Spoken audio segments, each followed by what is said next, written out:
పితా పుత్ర పవిత్రాత్మ నామమున ఆమేన్. ప్రియ స్నేహితులారా, మీ అందరికీ దేవుని యొక్క ఆశీస్సులను తెలియజేస్తూ ఆగస్టు 14వ తారీఖు బుధవారం ఈనాటి దివ్య బలి పూజ పట్టణాల ధ్యానాంశానికి మిమ్మల్ని అందరినీ కూడా ప్రేమతో ఆహ్వానిస్తూ ఉన్నాను.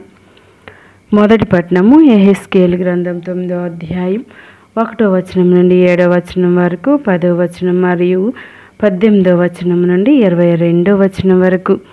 మత్తయి సువార్త 18వ అధ్యాయము 15వ వచనం నుండి 20వ వచనం వరకు. ఈనాటి సువార్త పట్టణాన్ని భక్తి శ్రద్ధలతో చదువుకొని ధ్యానించుదాం. నీ సోదరుడు నీకు విరుద్ధంగా తప్పిదం చేసిన ఎడల నీవు పోయి అతనికి తన దోషములను ఒంటరిగా నిరూపించి బుద్ధి చెప్పుము.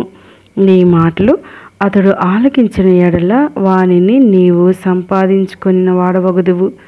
నీ మాటలను అతడు ఆలకింపని ఎడల ఒకరికి ఇద్దరు నీ వెంట తీసుకొని పొమ్ము. ఇట్లు 2-3 సాక్షులు పలుకు ప్రతి మాట స్థిరపడును. అతడు వారి మాట కూడా వినని ఎడల సంఘమునకు తెలుపుము.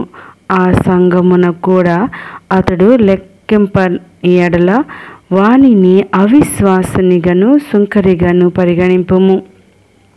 భూలోకమందు మీరు వేనిని బంధింతురో అవి పరలోకమందును బంధింపబడును.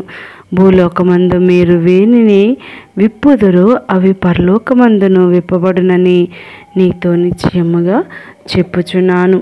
ప్రియ స్నేహితులారా, మరి ఈనాటి సువార్త పట్టణ ధ్యానాంశం సమిష్టి ప్రార్థన సంఘ సఖ్యత జీవనం.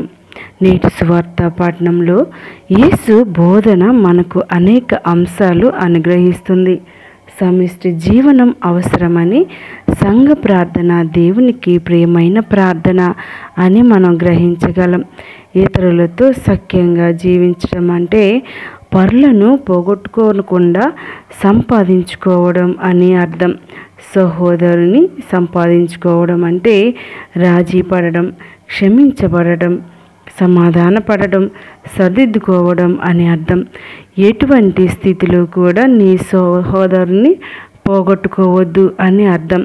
అపార్థంతో, మనస్పర్ధతో, గొడవతో దూరం పెరిగినప్పుడు నీ సహోదరుని పొందడానికి ఎంత స్థాయికైనా వెళ్ళాలని ప్రభువు సూచిస్తూ ఉన్నాడు.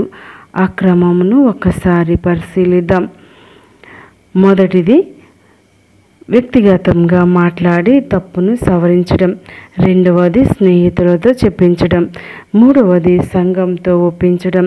పలు రకాలుగా ప్రభుని పొందడానికి ప్రయత్నించాలి. సహోదరుని పోగొట్టుకోవడం క్రైస్తవ లక్షణం కాదు. అటువంటి సఖ్యత జీవితమును దేవుడు కోరుకుంటున్నాడు.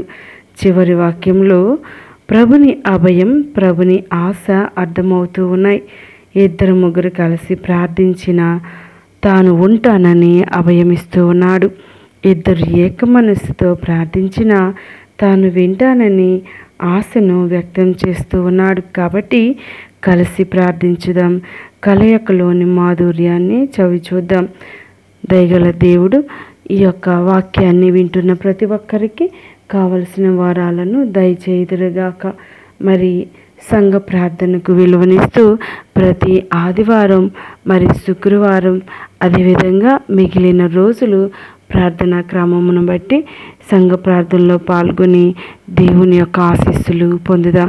ఎందుకనగా ఎక్కడైతే 2-3 నా నామాన్ని స్మరిస్తారో వారి మధ్యన ఉన్నానని ప్రభువే సెలవిస్తూ ఉన్నారు. ప్రియ స్నేహితులారా, మరి 2 స్నేహితులు కావచ్చు, మరి కుటుంబం కావచ్చు, సంఘం కావచ్చు, మరి ప్రార్థన జీవితంలో సంఘముతో ఐక్యతగా ఉంటూ వ్యక్తిగత ప్రార్థనా జీవితానికి కూడా ప్రాముఖ్యతనిచ్చి ప్రభువుకి అతి సన్నిహితులుగా జీవించుదాం. దయగల దేవుడు మన యొక్క ప్రార్థనా జీవితాన్ని, సంఘ జీవితాన్ని దీవించి ఆశీర్వదించి కాపాడుదురుగాక. ఆమేన్. పితా పుత్ర పవిత్రాత్మ నామమున ఆమేన్.